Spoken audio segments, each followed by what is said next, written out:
நீங்க எப்போ இந்த தீந்து போன சக்தியோட நீங்க கூட்டு சேர்ந்துக்கிட்டு ஆட்சி அமைக்கணும்னு நினைச்சீங்களோ அப்பவே இந்த திமுக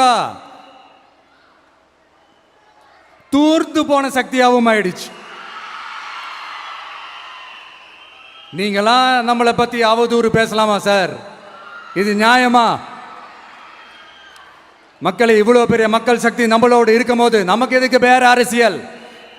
எலெக்ஷன்ல 50-60 வருஷமா இருந்த சாதிய உடைச்சிருக்கிறோம், மதத்தை உடைச்சிருக்கிறோம், காசு கொடுத்து ஓட்டு வாங்கறத உடைச்சிருக்கிறோம். நாம எது செஞ்சாலும் கான்ஸ்டிடியூஷன்ல தான் செய்வோம்.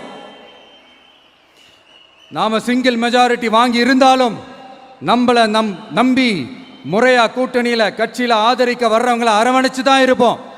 நான் இப்பவும் மீண்டும் டிக்ளேர் பண்றேன், டிவிகே ஆட்சி எந்த பாகுபாடும் இல்லாம எல்லாருக்குமான ஒரு ஆட்சியா தான் இருக்கும். அதுல எந்த மாற்றமும் கிடையாது. ஸ்டாலின் சார் மாதிரி ஊசலாட்டம் இருக்கவே இருக்காது. மதச்சார்பற்ற கொள்கையில சமரசமே இல்லை. மாநில உரிமைகள்ல விட்டு கொடுக்கவே மாட்டோம். நதி நீர் உரிமைகளை விட்டு கொடுக்கவே மாட்டோம். சமூக நீதி, சம நீதிய, சமத்துவ நீதிய ஒரு நாளும் விட்டு கொடுக்கவே மாட்டோம்.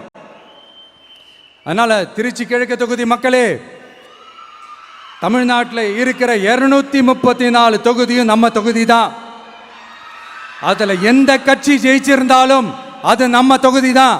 பெரம்பூரா இருக்கட்டும், திருச்சி கிழக்கா இருக்கட்டும், எனக்கு 2 கண்கள் மாதிரி. அதுலயும் திருச்சி கிழக்கு என் செல்ல புள்ள மாதிரி.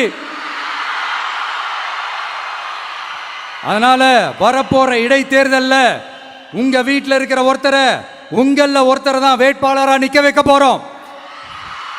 நீங்க எப்படி இந்த விஜய்க்கு ஆதரவு கொடுத்து ஓட்டு போட்டு ஜெயிக்க வச்சீங்களோ அதே மாதிரி வரப்போற இடைத்தேர்தல்ல உங்களுடைய அந்த வேட்பாளரையும் ஜெயிக்க வைப்பீங்கன்ற அந்த ஒரு நம்பிக்கை நான் முழுமையாக தான் நம்புறேன். உங்களுக்காக உழைக்க வந்திருக்கிறேன். உங்களுக்காக எல்லா விஷயத்தையும் நான் பார்த்து செய்வேன். ஊழல் இல்லாத, லஞ்சம் இல்லாத ஒரு ஆட்சியை நான் கொடுப்பேன். I understand.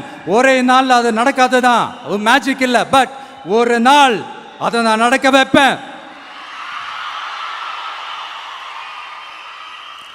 எனக்கு இப்ப வேற எந்த வேலையும் இல்லை உங்களுக்காக உழைக்கிறத தவிர.